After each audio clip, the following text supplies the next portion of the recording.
Who do you think is going to be the backup for Islam versus Oliveira? And I must tell you,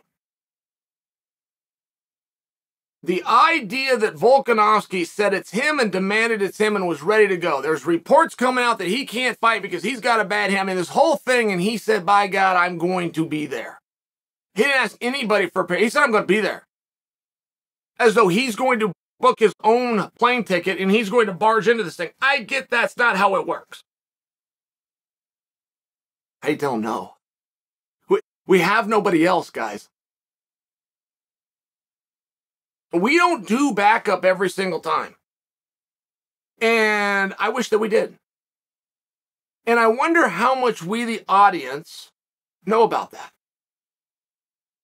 I mean, why is there a backup sometimes? I know what your answer is going to be. Well, it's so big and the crowd's counting on it. And it's a sold out and it's a pay-per-view and that's Dana's feature match. I understand those things, but what you just said never changes. Every pay-per-view that's going to be contested with a main event that happens to be a championship match, I mean, all of those elements are still there. UFC hasn't not sold out a card since I don't know when. So what I share with you is, why do sometimes we get that? Like, here'd be a fine example from my standpoint. I'm at Madison Square Garden. Colby Covington, Kamaru Usman Part 2.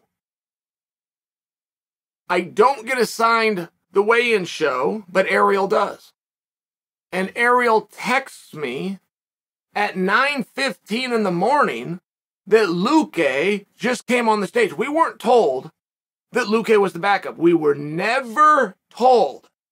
And the first time we ever saw a backup was actually Volkov at heavyweight. He came through in front of everybody. He gets on the score. What the hell is Volkov doing here? We didn't know. After he weighed in, it got explained to us that he's in a position called backup. Well, what does that mean? For what fight? How does that work? Does the commission agree to this? Is there a participant? We find out the whole story, but we only find it after the fact. Now, that is a very strategic and carefully thought out move from the marketing department. I disagree with it. Now, I can't prove that I'm right. I can't prove that I'm right because we've never done it my way. And if we did, we might learn something and maybe they are the ones that are doing it. I just think that's a coveted spot. If you don't think it is, go ask Kamaru Usman how it worked out for him when he did it for Darren Till versus T. Wood. If you don't think it is, go ask Michael Chandler how it worked out for him. I think it's a coveted spot. And now you have Volkanovski that's trying to put himself in it. But here's the larger point that I'm trying to make to you guys. The backup position largely is done in case one guy misses weight.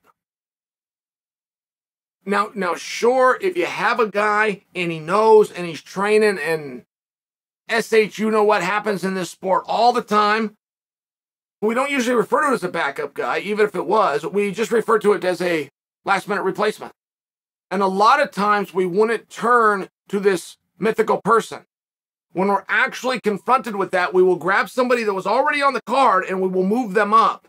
And we never turn to this person. Really relevant, extremely relevant, because it comes back to my initial premise that it's mainly for if a guy misses weight. That's when you're going in. And though we've yet to see it, I do believe for all of the backups they've ever brought, that is the only time they're going in. Because of that, I'm not convinced we don't have a backup every single time, right? Conspiracy theory, but I'm not convinced because nothing would change. Why wouldn't we? I think there is a backup. I think the backup is even brought to the event. I think once the guys make weight and everything's cool in the gang, we keep him behind the curtain. He doesn't come out. Weird conspiracy by me, but I get to that conclusion only based on one thing. This is why would you have a backup here and not have it here? We do a pay-per-view every single, I mean, it's just the same position. Why would we do it sometimes and not the other? I think they probably do. And Volkanovski demanded that be him was a massive topic, and Volk did it right. This was beautiful. It was poetry when Volk said he was going to do this. It was absolute poetry. And that is a stud move to the highest degree because those two opponents are so vastly different in a weight class he's never contested with an undefeated record he's going to put on the line on the spot.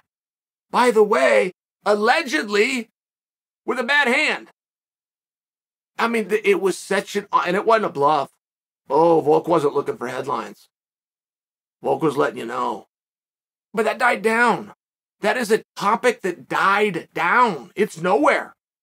You have not seen it in 2.5 weeks. So I'm just asking, what are we doing with that? What is going on there? And I think that backup position is very relevant.